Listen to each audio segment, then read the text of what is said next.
Une production des studios Bass. L'épisode de cette semaine est une présentation du garage Arleco. Arleco, servir au-delà de la réparation. Pénurie de nouveaux véhicules chez Volkswagen et les livraisons de véhicules chez Tesla se démarquent. Le F-150 Lightning aura plus d'autonomie que Rivian.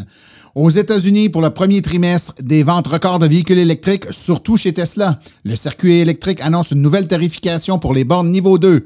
Chronique à pas juste des voitures, Philippe Corbeil nous présente le Ranger de Polaris et Stéphane Levert nous démystifie encore une fois les subventions. Et en grande entrevue, on parle avec des propriétaires de la Kia EV6 qui nous parlent de leur engouement pour leur nouveau véhicule électrique.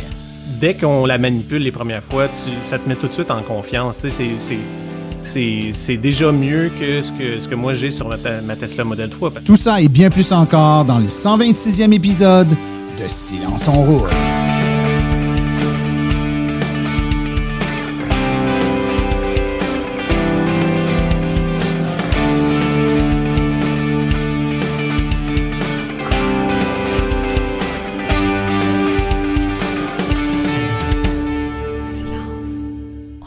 Bonjour tout le monde, mon nom est Martin Archambault et c'est avec passion et plaisir que j'anime Silence on roule, le balado dédié 100% aux voitures électriques.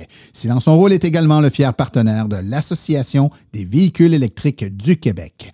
J'espère que vous allez bien, que vous avez passé un bon 2 semaines et on sort tout juste là, d'un blitz du Salon du véhicule électrique de Montréal et de Québec qui avait lieu le week-end passé. Wow, ça en fait du monde, ça, qui se déplace pour venir voir les véhicules qui, malheureusement, et il faut le dire, il faut être honnête, sont méga intéressants, mais très, très peu disponibles. Les files, les listes d'attente pour obtenir les véhicules électriques sont d'une longueur jamais vue. Écoutez, c'est déprimant par moment. C'est déprimant parce qu'on travaille très fort pour convaincre les gens des bienfaits et des avantages de rouler électrique, là, surtout ici au Québec. Et puis, plusieurs se découragent de voir le temps avec lequel ils doivent composer avant de mettre la main sur l'une de ces rutilantes bagnoles.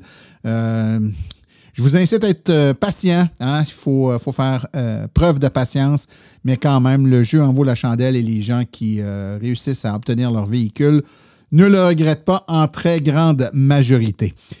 Aujourd'hui, on a un épisode vraiment très intéressant. On va parler avec des propriétaires de la EV6. Ils vont nous parler de ce véhicule-là, de comment ils le trouvent à date, là, après l'avoir roulé depuis quelques semaines ou mois.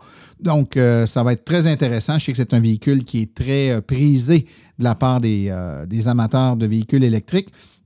Beaucoup de caractéristiques intéressantes sur ce véhicule-là, mais entre autres des capacités de recharge rapide tout à fait phénoménales, un peu comme la Ioniq 5 d'ailleurs.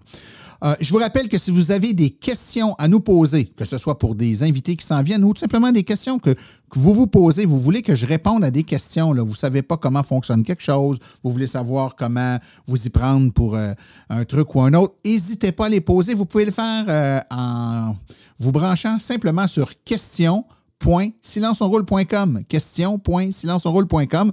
Vous allez arriver sur une page qui va vous permettre d'enregistrer votre message et on pourra le faire jouer en ondes et y répondre, bien entendu.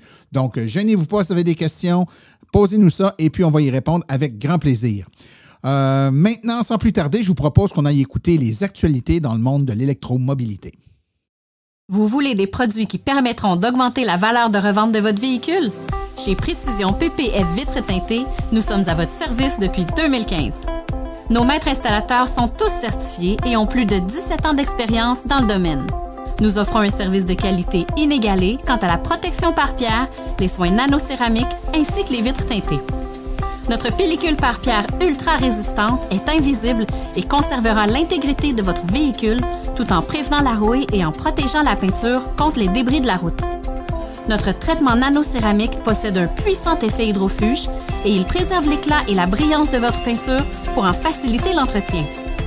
Que ce soit pour votre voiture, votre résidence ou votre commerce, Précision PPF Vitres teintées est là pour vous offrir la multitude d'avantages qu'offre la teinte de vitre.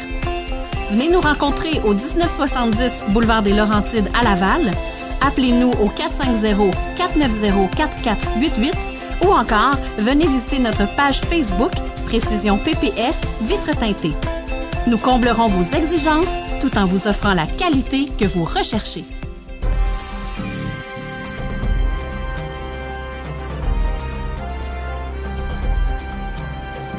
L'actualité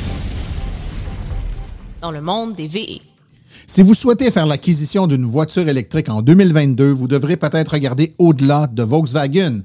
Car selon un récent rapport du Financial Times, le PDG de la société, Herbert Diess, a révélé que Volkswagen a essentiellement vendu tous ses véhicules électriques en Europe et aux États-Unis pour la balance de l'année. L'arrêt de la production survient au milieu de l'actuelle pénurie de puces, un problème qui continue d'affecter les manufacturiers. La disponibilité est effectivement très difficile et ça signifie que les clients qui souhaiteraient faire l'acquisition d'une Volkswagen électrique, Audi, Porsche, Skoda ou Seat ne sont pas en mesure d'en faire l'achat avant 2023 au plus tôt. Le Financial Times rapporte que Volkswagen est actuellement aux prises avec une longue liste d'attente et les commandes pourraient avoir de la difficulté à se voir comblées avant la fin de l'année. Une arme à double tranchant pour la santé financière de la marque et le marché des véhicules électriques dans son ensemble. Bien que le secteur des véhicules électriques subisse divers défis tels la pénurie des composantes, Tesla a réussi à maintenir son entreprise sur le marché avec des livraisons qui se démarquent de celles des concurrents. Les livraisons récentes mettent également en évidence la capacité de Tesla à naviguer dans la pandémie et les perturbations de la chaîne d'approvisionnement tout en poursuivant et en poussant divers modèles vers le grand public. Les données acquises par Feinbold indiquent que parmi les principaux fabricants de véhicules électriques, Tesla a livré 310 048 véhicules pour tous les modèles au cours du premier trimestre de 2022. Selon les livraisons, Tesla représente donc 57 % des 539 863 véhicules tout électriques livrés par les 10 principaux constructeurs automobiles. Volkswagen s'est classé en deuxième avec 99 100 véhicules, suivi par BMW, 35 289, et la chinoise Xpeng s'est classée quatrième avec 34 561 unités vendues. C'est une baisse drastique de vente de véhicules électriques un peu partout dans le monde dû à la pénurie, mais la preuve est maintenant faite par Tesla que lorsqu'on contrôle adéquatement l'ensemble de sa chaîne d'approvisionnement, on peut maintenir des standards de livraison en hausse par rapport aux autres manufacturiers. Selon l'EPA, le Ford Lightning F-150 2022 aurait une autonomie de 515 km, ce qui lui offre une plus grande capacité que le Rivian. L'EPA a publié son étude concernant les camionnettes électriques et elle confirme la supériorité en autonomie du Ford F-150 Lightning. Avec la longue batterie de 131 kWh en option, le Lightning aura une autonomie de 515 km en version XLT, l'Aria et Pro, uniquement pour les flottes. C'est supérieur aux 485 km prévus par Ford lorsqu'il avait dévoilé le Lightning en 2021 avec la batterie standard de 98 kWh. L'autonomie est réduite à 370 km. Le constructeur de camions Rivian a confirmé hier que les clients en attente pour ces camions s'allongent et cela plus rapidement que ce qu'il peut en construire. Depuis la hausse controversée en mars dernier du prix de la Rivian allant jusqu'à 12 000 $ de hausse, ça a encouru évidemment des frustrations de la part des clients initiaux et la société a reçu tout de même 10 000 nouvelles réservations pour le R1T et le R1S aux États-Unis et au Canada. Cela représente le double des quelques 5 000 camions électriques que Rivian a fabriqués depuis le début de sa production en septembre 2021 jusqu'au 9 mai 2022. Oui, des précommandes à un prix moyen de plus de 93 000 $ américains, c'est étonnant. Mais le PDG R.J. Scaringe a confirmé que c'est un pourcentage élevé de ceux qui ont fait des réservations qui ont pris la version quadrimoteur, soit la plus chère. Une statistique très révélatrice est sortie dernièrement. Il s'agit des ventes de voitures électriques aux États-Unis pour le premier trimestre de 2022. On remarque dans les 3 premières places. En première place, la Tesla Y avec 52 000 unités vendues. En deuxième place, la Tesla Model 3 avec 47 680 unités vendues. Et en troisième place, la Tesla Model S avec 9 250 unités vendues. Ce qui veut dire que plus de 100 000 unités vendues pour Tesla pour le premier trimestre sur les 142 000 voitures électriques vendues aux États-Unis. Donc, plus du 2/3 des voitures électriques vendues dans le premier trimestre ont été vendues par Tesla. Notons qu'en 4e place, on a Ford avec la Mustang Mach-E. En 5e place, la Hyundai Ioniq 5. En 6e place, la Kia EV6. En 7e, la Tesla, encore une fois, Model X. En 8e place, la Nissan Leaf. En 9e place, la Kia Niro. Et en 10e place, avec seulement 2920 véhicules, la Volkswagen ID4. Le circuit électrique annonce qu'elle va changer sa tarification pour les bornes niveau 2. Jusqu'à présent, les bornes étaient à tarif fixe de 1 $ de l'heure ou encore à 2,50 $ par session. Mais maintenant, le tarif sera à la discrétion du partenaire, le propriétaire des dites bornes niveau 2, pour un taux horaire qui pourra varier de 0 à 3 $ de l'heure. Évidemment, certains partenaires ne changeront pas la tarification, certains pourraient la baisser et d'autres l'augmenter.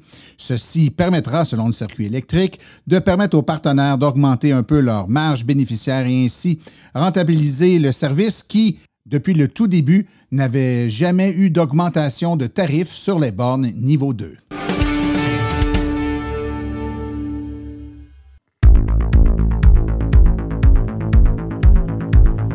Il n'y a pas juste des voitures, avec Philippe Corbeil.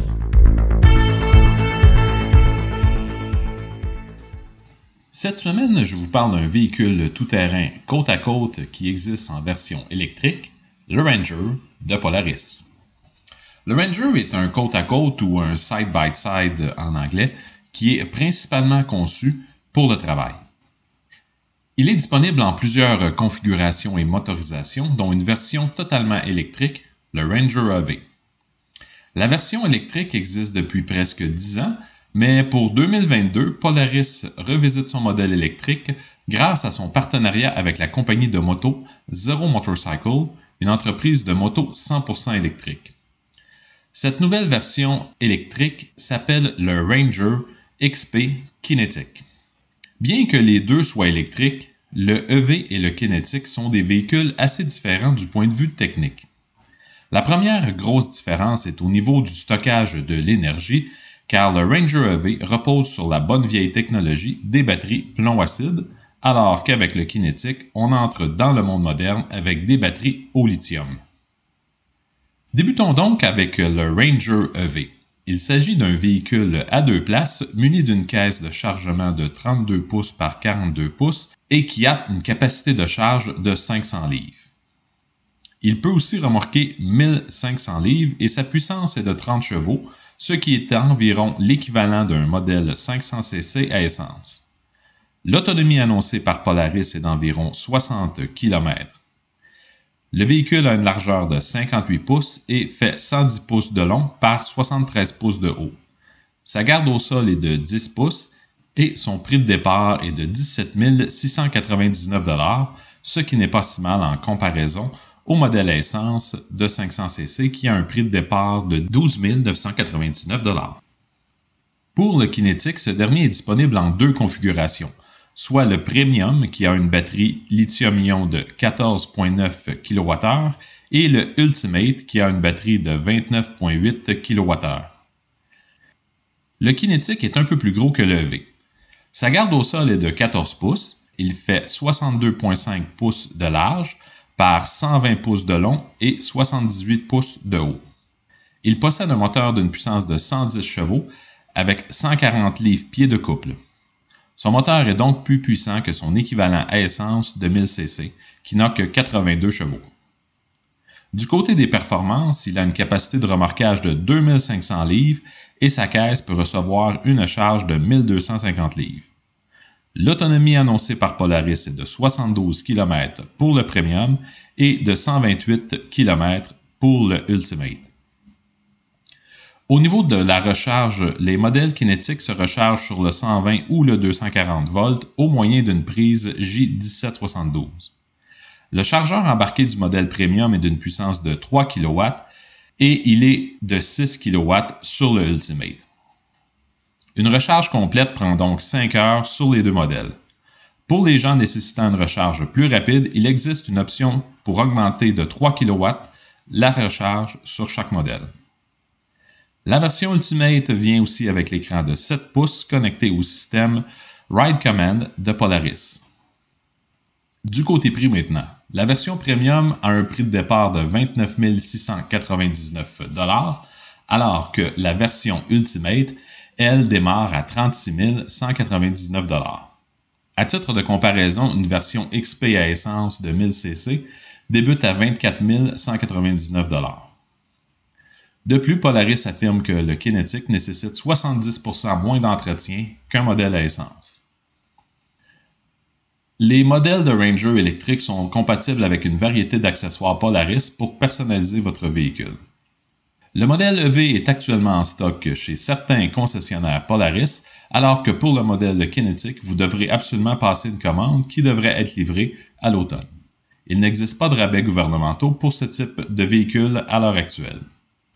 C'était tout pour moi et on se reparle prochainement car il n'y a pas juste des voitures.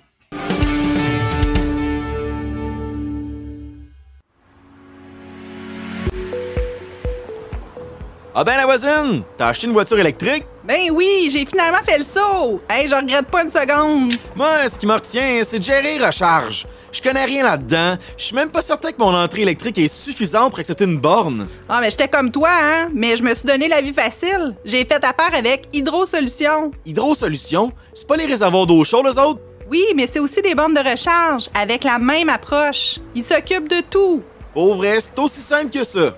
Absolument. Ils font tout. Valider la faisabilité, installer une borne de qualité fabriquée au Québec. Ils ont même un plan de financement sur 24-48 mois. Je t'avoue que ça change la donne pas mal. Avec le temps que ça fait que j'ai le goût de passer à l'électrique, je fais quoi si je veux utiliser leur service? Toute l'information est sur leur site Internet. C'est le www.hydrosolutions.com. Ils vont te faire une soumission gratuite. Essaie-le, t'as tout à gagner. Hydro-Solutions, leur mission, vous simplifier la vie.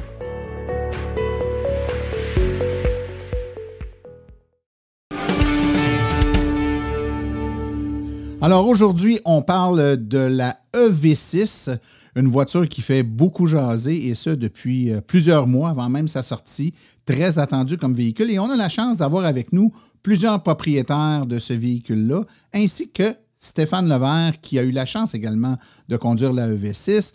Donc, messieurs, on va y aller à tour de rôle. Stéphane, je commence avec toi. Comment ça va? Ça va bien, Martin.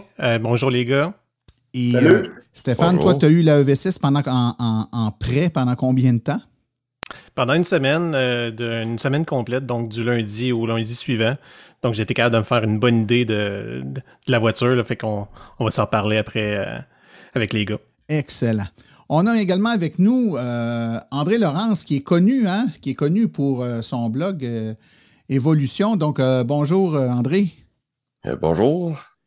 Toi, merci de m'avoir accueilli. Ben, je pense que parler de l'EV6 puis pas t'inviter, c'était presque un crime de lèse-majesté. Donc, André, toi, tu as ta EV6 depuis quelle date? J'ai ma V6 depuis le 17 mars. Je fais partie des 200 premiers au Canada avec la V6 All-Wheel Drive GT Line Pack 2. Excellent. Avec nous, on a également Benoît Test. Bonsoir, Benoît. Bonsoir, Martin. Et toi, tu as la EV6 depuis combien de temps? Depuis le 30 mars. Le 30 mars. Donc, tout le monde, là, vous êtes pas mal, hein? C'est ça, là, à partir du fin mars à aller jusqu'à aujourd'hui, là, vous êtes pas mal tous dans ce coin-là. Yann, toi, je pense que ça fait peut-être un petit peu plus longtemps. Toi, tu l'as depuis combien de temps? Yann Talbot, qui est avec nous aussi. Écoute, de façon non officielle, mon concessionnaire m'a prêté un X à partir du 24 février de cette année. Puis, ma livraison officielle, disons que quand j'ai eu mes immatriculations, c'est le 3 mars. OK. OK. Ouais. Et est-ce que c'était, Yann, est-ce que c'était ton premier véhicule électrique, toi? Non, moi, dans le fond, c'est mon 4e. OK. Donc, tu peux le comparer. J'arrive directement d'un Niro électrique. Donc, tu étais resté dans la même famille. Oui. Une progression dans la même famille. Et puis, si je te demandais vite comme ça, là, à brûle pour point, puis les autres, faites-vous-en pas, je vais vous poser des questions. Vous aussi, ça s'en vient. Tes premières impressions, donc quand tu as conduit pour la première fois la EV6, comment tu décrirais tes premières impressions? Ben, premièrement, écoute, j'étais légèrement euphorique. Quand tu attends ton précieux comme ça depuis un bon moment, c'est facile de s'emballer. Mais honnêtement, moi, je venais d'un Niro électrique que j'ai toujours été extrêmement satisfait. autant sur toutes les conditions. Peut-être la vitesse de recharge, j'aurais aimé ça qu'elle soit plus rapide. Mais quand je me suis assis dans mon EV6, j'ai vu que c'était une amélioration à tous les points de vue. Écoute, par rapport au Niro EV, autant en confort, en performance, en tenue de route, comment je pourrais dire, donc, en termes de solidité de l'ensemble. C'était vraiment... tout est supérieur au Niro EV. Moi, dans mon livre à moi, c'est vraiment un bon package. Stéphane, toi aussi, tu l'as conduit. Parle-nous donc un peu de la conduite. Donc, si tu nous décrirais là, le feeling de la conduite de ce véhicule-là, si tu compares avec les autres véhicules électriques que tu as conduits, comment tu nous décrirais ça? Ben oui, effectivement. Tu sais, moi, contrairement aux autres gars, c'était pas une attente d'un achat. Fait que j'ai la chance d'être un petit peu plus... peut-être un petit peu plus tempéré, là, parce que, évidemment, vous autres, là, les gars, vous avez fait votre commande, vous n'aviez même pas eu la chance de le conduire avant de devoir prendre possession. Fait que c'est un mood que j'ai pas connu, là, d'avoir cette excitation-là, de prendre possession en même temps, de l'essayer de la première fois. Fait que j'ai pas eu cette chance-là, mais effectivement, moi, dès que je me suis mis à bord, la première chose que j'ai remarqué, là, comme Yann disait, là, c'est le dynamisme de la conduite. C'est très dynamique. Je dirais pas jusqu'au point de dire sportif puis de procurer des sensations fortes, mais je trouve ça très équilibré, l'équilibre qui sont arrivés, d'être à la fois assez confortable, c'est-à-dire que les imperfections de la route, là, on est au printemps, là, lorsque je l'ai essayé, c'est il y a 2 semaines, donc à la mi-avril, pour situer les gens, fait que il y avait quand même encore des conditions routières assez ordinaires, merci. Mais mettons, là, si je prenais une comparaison avec les autres véhicules, comme tu m'as demandé, lorsque j'ai fait l'essai de la Ioniq 5, ben, la Ioniq 5 est un petit peu moins dynamiste dans son approche. Ça veut dire que un petit peu moins de précision au niveau de la conduite, la suspension un petit peu moins directe que la EV6. J'ai trouvé la conduite très équilibrée au niveau de la EV6. OK. J'imagine les autres que je vous voyais hocher de la tête en même temps, donc je conclus que vous partagez l'opinion. André, au niveau de la technologie embarquée dans le véhicule, donc tu es habitué avec les véhicules électriques, tu as eu d'autres véhicules de la même marque. Parle-nous donc un peu des technologies embarquées dans ce véhicule-là. Ben, ce qui est intéressant chez Hyundai et Kia avec la nouvelle plateforme EGMP, c'est une architecture de 800 volts. Donc, ce que ça fait en sorte qu'on peut avoir des vitesses de recharge supérieures qu'aux autres plateformes qui sont sur le 400 volts. Donc, comme la Niro, la Soul, etc., la Kona et compagnie, et plusieurs autres marques aussi. Donc, ça va nous donner un avantage cet été. Ce qui reste, par contre, à ce que Kia et Hyundai corrigent, ça serait d'ajouter le préconditionnement de la batterie pour que ça recharge à sa vitesse optimale pendant les périodes froides. Je ne sais pas s'il y en a plusieurs qui écoutent, qui ont vu des vidéos de un peu on va dire, entre guillemets, la lenteur de recharge, mais il faut mettre ça relatif aux autres. C'est quand même rapide, c'est juste pas à la vitesse optimale de la voiture. Ce qu'on a entendu par contre par des articles, c'est que le Ioniq 5 2023 devrait avoir le préconditionnement de batterie. La Genesis GV60 va l'avoir aussi lorsqu'elle sera disponible. Donc, on peut soupçonner que Kia va mettre quelque chose en place parce qu'au Canada, les EV6 ont la chauffe-batterie. Donc, en théorie, ce n'est qu'une mise à jour de logiciel. Fait que c'est quelque chose en tout cas, j'espère vraiment qu'ils vont le faire parce que ce serait un peu ridicule que ça ne se fasse pas. Justement, on avait ouvert, si tu veux, la possibilité à nos auditeurs de poser des questions. Et on a d'ailleurs Monsieur Hamel qui nous a posé une question. Je vais vous faire écouter la question, puis ça va un peu dans ce sens-là. Puis Benoît, je vais te demander de répondre à la question. Donc, on va écouter la question de M. Hamel. Bonjour, j'aimerais savoir comment se déroulent vos temps de recharge maintenant que les gros froids sont derrière nous. Est-ce que ça recharge plus vite sur les bornes rapides et à la maison? Comment ça se déroule aussi? Merci. Donc, Benoît, peux-tu répondre? Oui, disons, ça va être un petit peu spécial parce que de mon côté, la recharge à la maison, je n'ai pas de borne installée, donc je vais avec la borne niveau 1 qui est fournie avec le véhicule. Fait que c'est sûr que c'est très long. Mais ça va quand même relativement bien pour les déplacements que je fais. Puis à venir jusqu'à maintenant, j'ai utilisé une fois une BRCC de 100 kW. Quand je suis arrivé, j'étais à 27 puis j'ai monté jusqu'à 80 en 34 minutes, ce qui était quand même pas pire, avec une moyenne de vitesse de recharge à 73 kW. Moi, je considère que c'est bien quand même. Là. OK. La même question aux autres. Yann, par exemple, toi, la recharge, je sais que tu as roulé l'hiver, tu l'as eu de bonne heure, toi, fait que tu l'as roulé quand il faisait plus froid. Tu l'as roulé maintenant, il fait plus chaud. Vois-tu déjà une différence? Comment ça se passe de ton côté? Écoute, Martin, moi, dans le fond, je préconise la recharge à la maison. Avec l'autonomie que la voiture a là, c'est comme 95 du temps. Sauf que j'ai fait comme 2 allers-retours par quartier dans le dernier mois avec mon EV6, puis c'était pas des belles conditions. C'est pas compliqué, Martin. Dans le fond, la EV6 sur les bornes 50 kW, recharge à 50 kW jusqu'à 90 la courbe de recharge est très agressive. Fait que même si c'est juste du 50 kW, c'est quand même plus rapide que les anciennes générations de VE. Oui. Puis, dans le fond, puis quand mon dernier retour, quand je suis descendu, il faisait environ 4 degrés dehors. De Drummondville à Port-Cartier, ça représente 750 km. Écoute, honnêtement, j'ai chargé, il faisait 4 degrés dehors, j'ai chargé pendant 60 minutes pour revenir à la maison. J'ai chargé un 20 minutes en attendant le traversier, fait que ça n'a pas paru du tout dans mon temps de voyagement. Puis, j'ai chargé un autre 40 minutes sur une borne 100 kW. Je suis arrivé à la borne 100 kW, j'étais à environ 15 puis je suis monté à 82 en 40 minutes.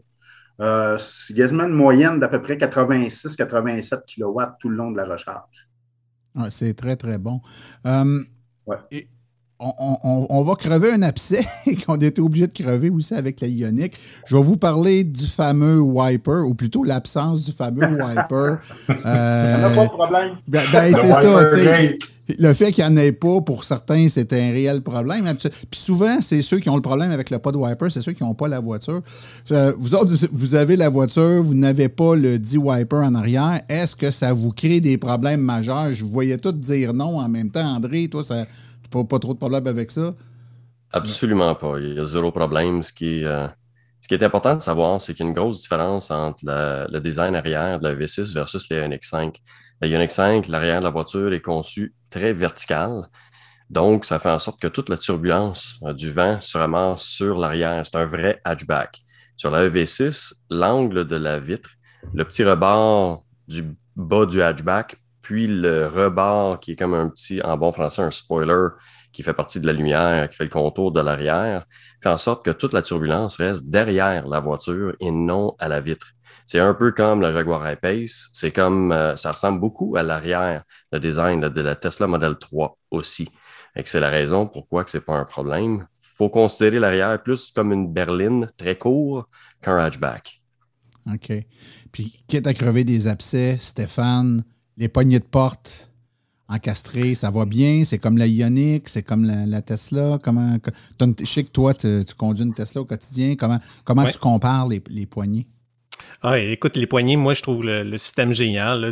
Puis quand c'est en la manipulant les premières fois que tu comprends comment solide le système est et efficace.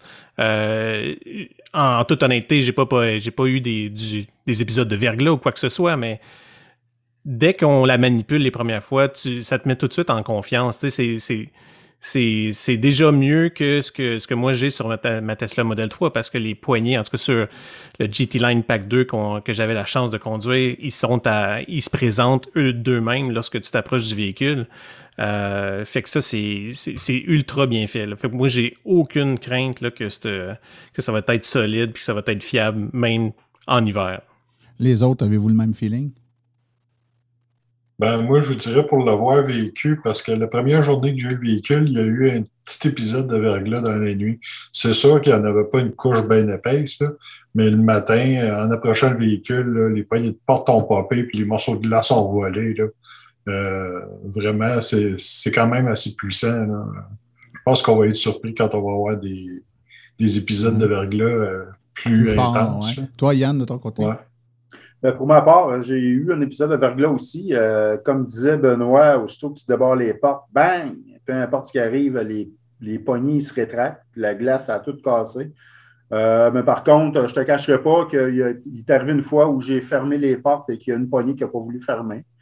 Par contre, c'est rien de très compliqué. Tu passes ton doigt, tu enlèves la neige, puis la porte, la poignée à ferme. Okay. Ça arrive une fois. Je posais la question à Benoît. L'expérience d'achat avec Kia, donc que ce soit dans la commande, les délais, les promesses qui vous ont été faites, la qualité de ce qui vous a été livré, comment tu décrirais ton expérience? Évidemment, là, de façon générale, je ne parle pas des particularités du concessionnaire lui-même, mais avec Kia, est-ce que tu es satisfait de l'approche qui a été prise pour la commande jusqu'à la livraison de ton véhicule? Moi, je vous dirais que je suis à 90% satisfait. Le 10% réside plus dans le fait que du moment que la commande est placée au moment où on reçoit le VIN, qui est à peu près 2 à 3 semaines avant la livraison du véhicule, c'était le néant total. Aucune nouvelle. On savait, en tout cas, moi, de mon côté, je ne savais rien. Du moment que j'ai eu le VIN, il y a eu comme un flottement pendant peut-être une semaine là, que je ne savais pas trop. Puis à un moment donné, OK, j'avais une date de livraison. Puis suite à ça, là, ça a bien été. OK. Toi, André? Pour ma part, c'était une situation assez similaire. Dans le fond, ce qui s'est passé, j'ai placé ma commande sur Internet le 22 octobre. J'ai reçu confirmation de la commande, le reçu de dépôt de 500 $. Mais je faisais partie de ceux qui ont reçu la page d'erreur 404 de Kia avec le chercher Waldo, trouver Waldo ou je ne sais pas quoi en français. Fait que c'est comme, OK, j'ai reçu le courriel, mais qu'est-ce qui arrive? Et après ça, 0. Donc, c'était une question de est-ce que je vais recevoir ma voiture une journée? J'ai, par l'entremise d'un concessionnaire en Ontario, parce que je lui parlais à travers ma chaîne YouTube, puis il m'a dit, laisse-moi regarder pour toi. Il a regardé, il a trouvé que ma livraison était due pour à peu près quand je l'ai reçue. Puis après ça, c'était silence total. Et un jour, le concessionnaire m'a dit, hey André, ton auto est arrivé. Donc, surprise. Ça a bien été. Écoutez, ça fait partie de l'expérience totale là, quand on va chercher un véhicule. Il y a bien sûr la qualité du véhicule lorsqu'on l'a entre les mains, mais il y a tout. Et on le sait qu'avec les véhicules électriques, on parle de longs mois avant le moment, entre la première fois qu'on fait la démarche puis le moment où on l'a entre les mains. Donc, ça fait quand même, c'est un élément important, je pense, de la relation qu'on va avoir avec un véhicule. Le temps file vraiment rapidement, mais je veux quand même qu'on fasse un tour d'horizon des points forts et des points faibles de ce véhicule-là. Il ne peut pas être parfait, mais il y a sûrement des trucs que vous adorez dessus, puis il y a peut-être des affaires que vous auriez aimé voir différents. On va y aller, on va faire le tour, évidemment. Il y a peut-être des trucs qui vont se recouper, mais je vais commencer par Stéphane. Stéphane, si tu pouvais me nommer peut-être un point fort, un point faible du véhicule.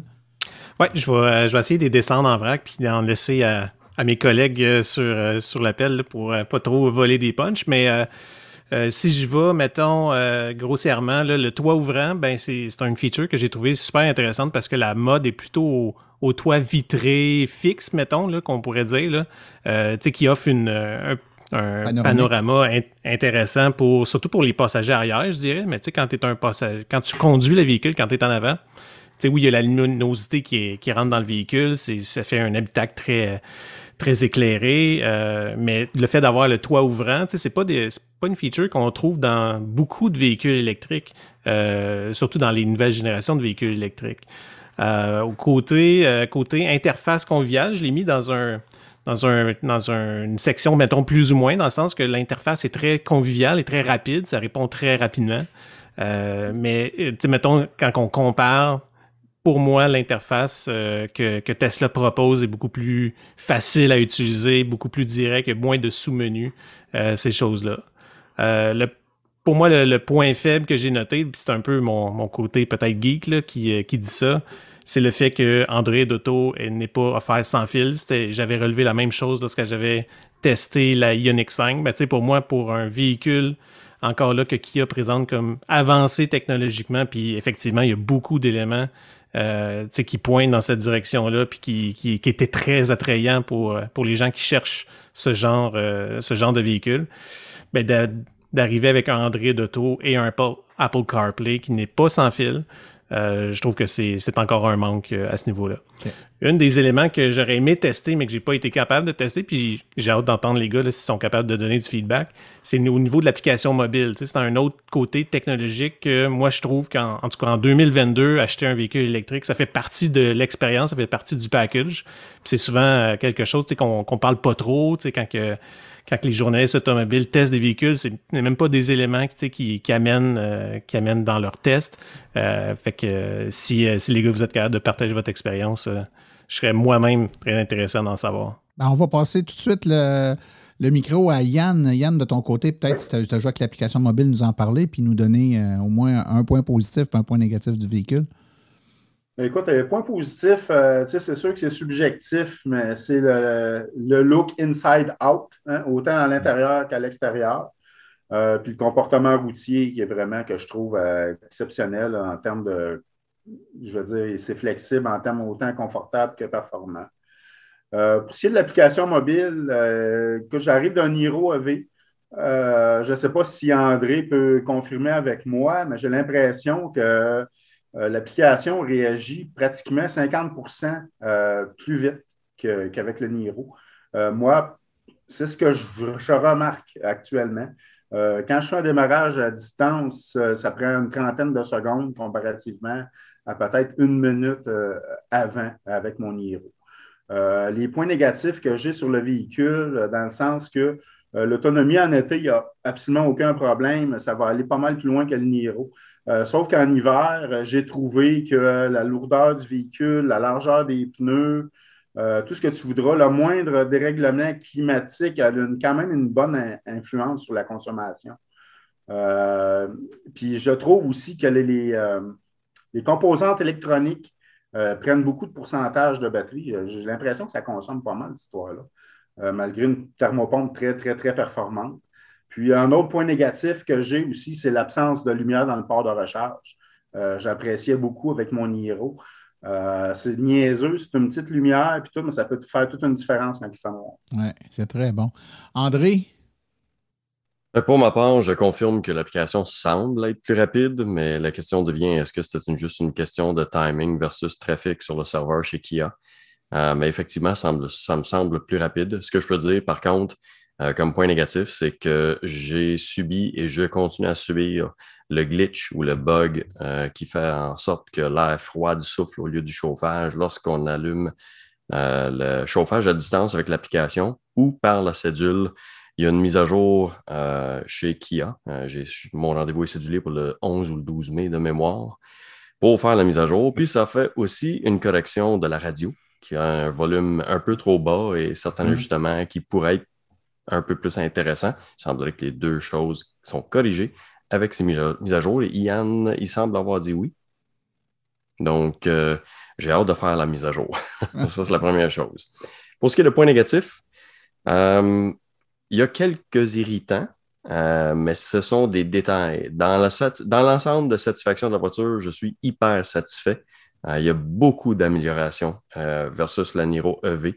J'ai d'ailleurs fait une vidéo sur ce que je trouve et ce sont des points d'amélioration sur cette voiture versus la Kia Niro EV.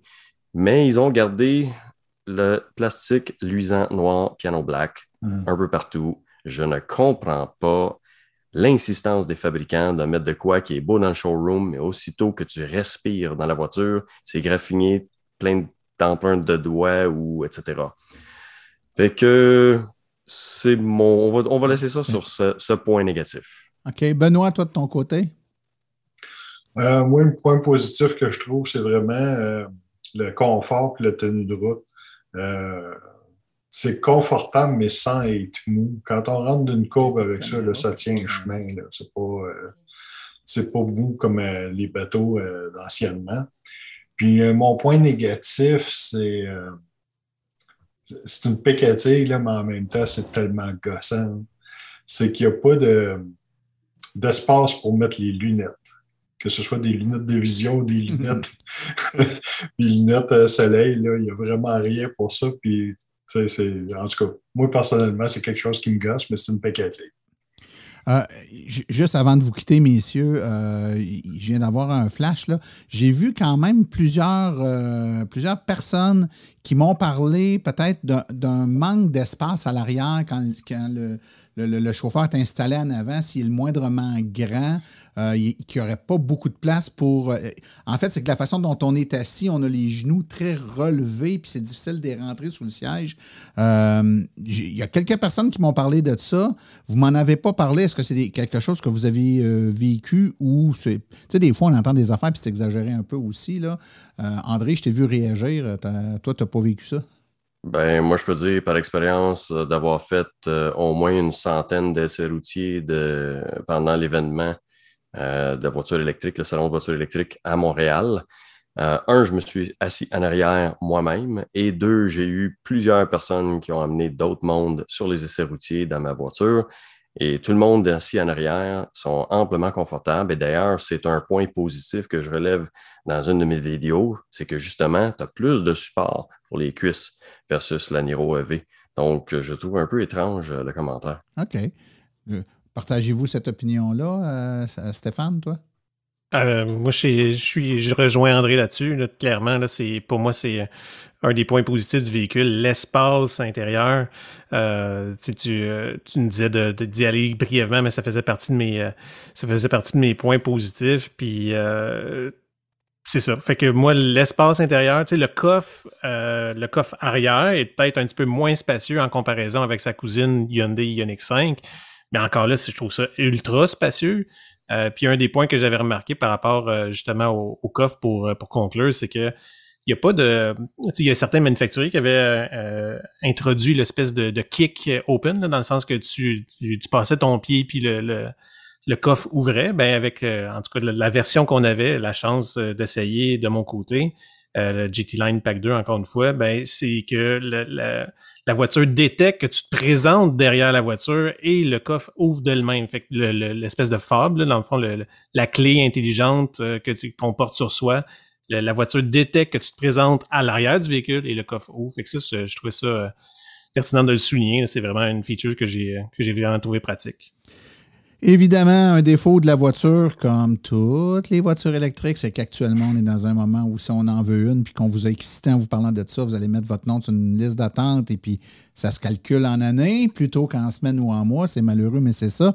Néanmoins, je pense qu'on a quand même fait le tour là, de plein de points fort intéressants sur cette voiture-là. Donc, messieurs, je vous remercie pour votre participation à C'est dans son rôle aujourd'hui. Donc, on avait avec nous Stéphane Levert, André Laurence, Benoît Test et Yann Talbot. Bonne fin de journée, messieurs. Merci beaucoup de votre participation. Merci. Merci, Martin.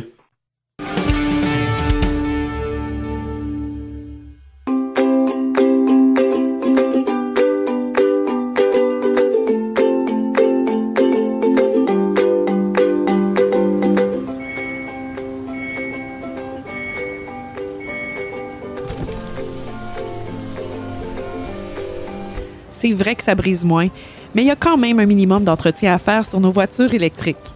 Quand est venu le temps de faire l'entretien de mon véhicule, j'ai choisi de faire confiance à l'équipe d'Arleco plutôt que le concessionnaire. Ça fait maintenant 3 générations que cette entreprise familiale chouchoute nos voitures et ils ont été parmi les premiers à s'engager activement dans l'électrification des transports tout en adoptant des procédures et des produits sains pour l'environnement. Avec ses techniciens spécialement formés à l'entretien et réparation des voitures hybrides et électriques, Arleco nous offre aujourd'hui la même qualité de service sur nos VE qu'elle a toujours livré depuis bientôt 40 ans.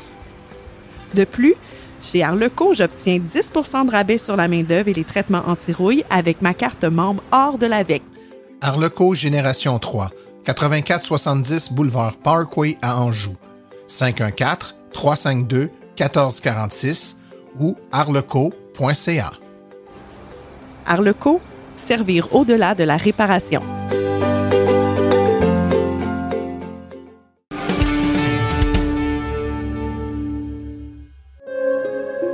Cette capsule Roulez Vert est une présentation de Boco Éco, votre épicerie vrac zéro déchet à Sainte-Marthe-sur-le-Lac. Vous y trouverez une foule de produits en vrac et locaux pour atteindre vos objectifs à votre rythme. Le Bocoeco, c'est au 2949 boulevard des Promenades à Sainte-Marthe-sur-le-Lac.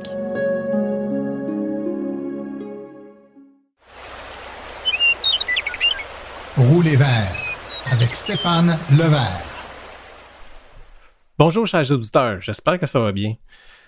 Suite à ma dernière chronique que j'ai faite dans l'épisode 122 où j'expliquais, où je vous donnais un petit cours sur comment interpréter les subventions autant fédérales que provinciales, il y a eu beaucoup de changements. Il y a eu 3 annonces sur les 2 niveaux de palier de gouvernement pour les subventions. Donc, ça m'apprendra à parler de subventions dans la période des budgets. Mais je voulais faire un petit cours de rattrapage là, sur ce qui a changé depuis ma dernière chronique. Fait que les principes restent à la base les mêmes. Donc, pour calculer l'admissibilité des modèles, il faut toujours se passer sur le PDSF et tout et tout. Donc, si vous l'avez manqué, je vous invite à la rattraper. Là, si vous l'avez manqué, là, au moins là, vous basez sur les mêmes principes de base. Donc, qu'est-ce qui a changé? Je vais essayer de vous résumer ça assez sommairement. Puis après ça, on va passer en revue les différents changements pour voir comment que ça a réagi. Au niveau gouvernement du Québec, d'abord, ça a été lors du budget du gouvernement du Québec. Ils ont annoncé une baisse du plafond de subvention qui a passé de 8 000 $ à 7 000 $. Donc là, il y a eu une certaine polémique à savoir quand ça allait entrer en vigueur, tout ça. Ça allait annoncer que ça allait entrer en vigueur au 1er juillet. Donc, toutes les voitures immatriculées d'ici encore le 1er juillet, vous allez encore avoir droit aux subventions de 8 000 $, mais après ça, ça va être 7 000 $. Deuxième changement, le 25 avril, il y a eu un changement des plafonds de la subvention fédérale cette fois-ci qui a été annoncé. Donc, à l'origine, les plafonds étaient qu'il y avait un modèle de base éligible qui était sous 45 000 $ et il y avait ensuite de ça un modèle plus équipé du même modèle, une version plus équipée qui pouvait aller jusqu'à 55 000 $. Mais le montant de la subvention en lui-même, lui, n'a pas changé, il reste toujours de 5 000 $. Qu'est-ce que ça a causé? C'est que maintenant, il y a des nouveaux modèles qui n'étaient pas éligibles dans la subvention fédérale, le sont maintenant. Comme par exemple, les 2 modèles qui me viennent en tête, la Polestar 2 et la Mustang Mach-E, qui avant n'avaient pas droit à la subvention fédérale, maintenant sont inclus. Au niveau des véhicules hybrides branchables, il y a eu aussi un changement à ce niveau-là parce que, originalement, dans le programme fédéral, on calculait l'admissibilité à la pleine subvention selon une capacité de batterie. Ce qui faisait en sorte qu'il y avait peu de modèles populaires comme des VUS qui avaient la pleine subvention.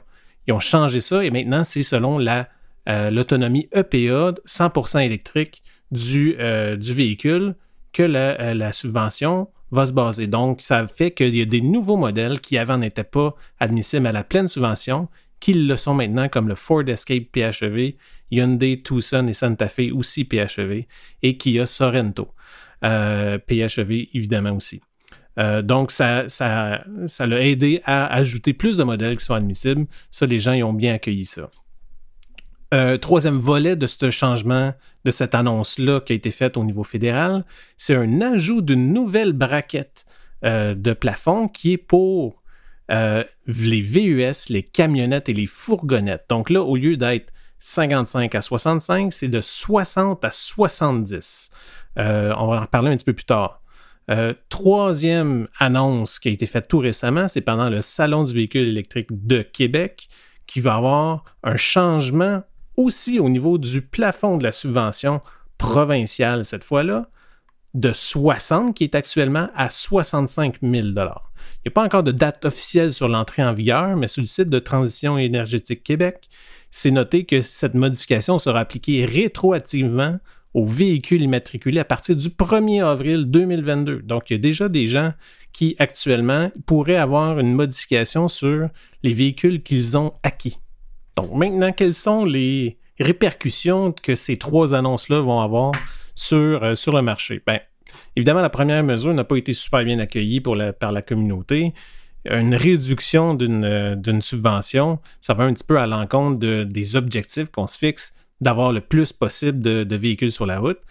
Mais en même temps, c'était déjà dans l'idée de base que les subventions étaient là de façon transitoire pour encourager la transition vers les véhicules électriques, vers son adoption, mais à un moment donné que ça allait tranquillement disparaître. Fait que, est-ce que c'est le début de cette vision-là à long terme de commencer tout de suite à faire les réductions de ces subventions-là? C'est débattable à savoir si c'est le bon moment ou si c'est encore trop tôt, etc., etc. Donc, je vous laisse quand même faire votre propre idée sur cet axe-là.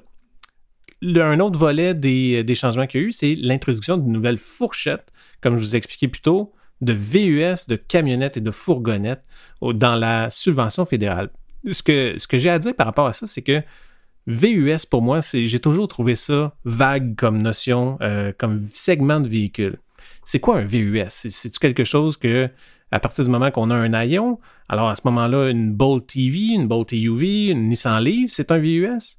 Là, vous allez me dire, ben non, il faut que ça soit traction intégrale. Ben à ce moment-là, un Kona EV n'est pas un VUS, mais pourtant c'est vendu comme un VUS. Mais si on se dit que c'est hatchback, traction intégrale, ben alors une Tesla Model S ou une Polestar 2 serait un VUS parce que c'est à la base des véhicules qui sont à Aion.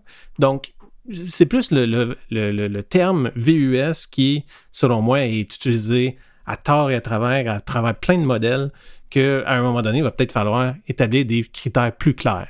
Une camionnette, tout le monde sait ce que c'est. Et une fourgonnette aussi, c'est un véhicule qu'il y a soit une boîte derrière, une camionnette, on le connaît tous. Après ça, au niveau des deux annonces d'augmentation de plafond, c'est plus nuancé. La majorité des gens vont dire ben c'est bien accueilli parce que justement, ça fait en sorte qu'il va y avoir plus de modèles admissibles à des subventions. Mais au contraire, d'autres disent que ça incite les manufacturiers à ne pas baisser ou même augmenter le prix de leur modèle. Donc, à ce moment-là, ça va décourager les gens à faire une transition parce que ça va amplifier l'effet d'une certaine partie de la population qui disent les véhicules électriques sont trop chers. Donc, moi, comment je vois ça, je comprends un peu les deux points de vue à ce moment-là. Puis en toute honnêteté, il y a 1 an ou 2, j'aurais peut-être été de l'avis des gens, j'aurais été d'accord avec ceux qui sont d'avis que c'est pas nécessairement une bonne chose de voir les plafonds augmenter. Et là, on arrive à l'enjeu de l'accessibilité. C'est quoi un véhicule qui est accessible? Pour bien comprendre cet enjeu-là, il me faudrait une chronique beaucoup plus longue ou exclusivement dédiée à ça. Et là, on arrive directement à l'enjeu de l'accessibilité. Qu'est-ce que c'est un véhicule accessible? Est-ce que c'est un véhicule qui a un budget abordable ou c'est un véhicule qui est disponible? Donc, pour pouvoir mieux comprendre cet enjeu-là de façon globale, je vous ai préparé quelques chiffres que je vais vous présenter dans ma prochaine chronique pour bien l'analyser et bien le comprendre parce que c'est quelque chose qu'il faut le voir dans son portrait global et je vais accorder le temps nécessaire pour vous l'expliquer dans ma prochaine chronique. Donc d'ici là, c'était Stéphane Levert qui vous souhaite bonne route.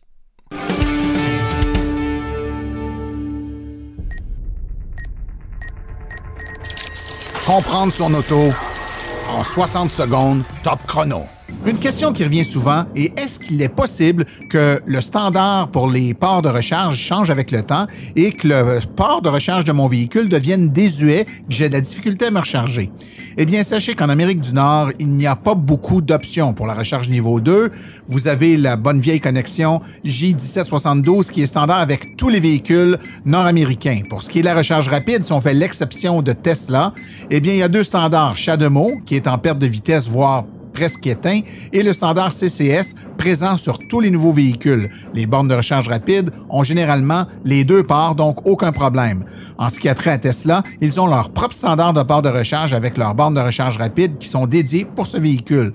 Donc, en clair, peu importe la marque de véhicule que vous avez acheté, il n'y a aucun problème à ce que vous vous chargez sur l'ensemble des bornes du réseau. Vous ne devriez pas avoir aucun problème.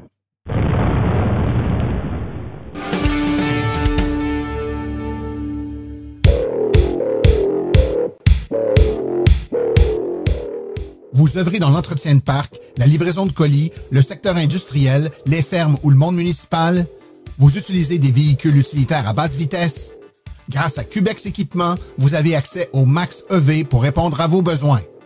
Le Max EV est un camion utilitaire robuste, 100% électrique, dans la catégorie des véhicules à basse vitesse pour lequel vous pouvez avoir une autonomie allant jusqu'à 195 km.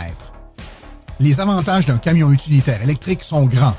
Coût d'opération beaucoup plus bas, aucun besoin d'éteindre le véhicule à l'arrêt et des coûts d'entretien fortement réduits. À ça, bien sûr, on ajoute le fait qu'aucun gaz à effet de serre n'est produit pendant son utilisation.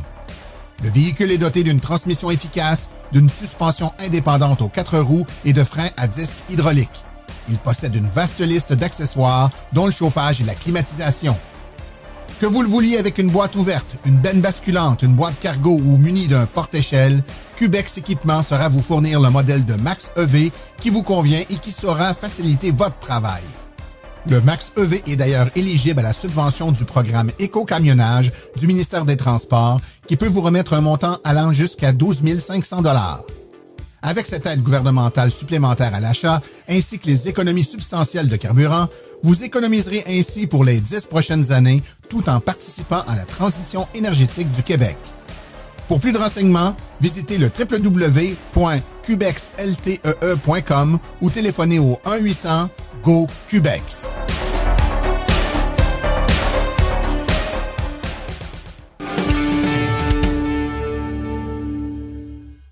Voici les événements à venir dans les prochaines semaines dans le monde de l'électromobilité. Mercredi le 25 mai à 19h, kiosque virtuel avec. C'est un panel d'électromobilistes qui répond à vos questions. C'est une présentation de Ressources naturelles Canada.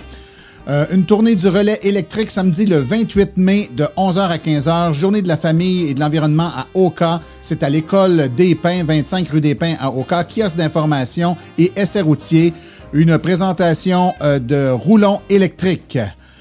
Ensuite, journée de la nature de Sainte-Lucie-des-Laurentides, dimanche le 29 mai de 10h à 16h. C'est une journée d'essais routiers et de conférences avec de l'information sur les véhicules électriques, une présentation de roulons électriques.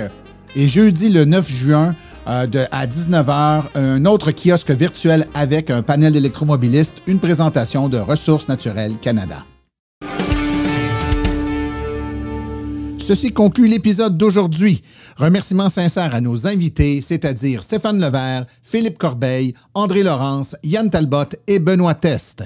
À la recherche, Martin Archambault, Stéphane Levert et merci à nos chroniqueurs, Stéphane Levert, Claude Gauthier, Laurent Gigon, Philippe Corbeil, Philippe Calvé, Cédric Ingrand et Nicolas Lambert.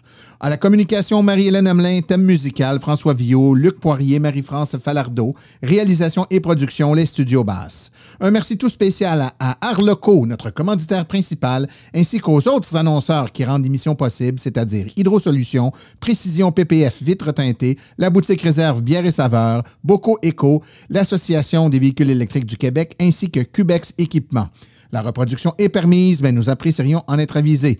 Les questions sur le balado doivent être adressées à martin@silenceonroule.com, mais pour l'information générale sur les voitures électriques, visitez le www.aveq.ca. Vous avez également accès aux archives de nos épisodes au archives.silenceonroule.com.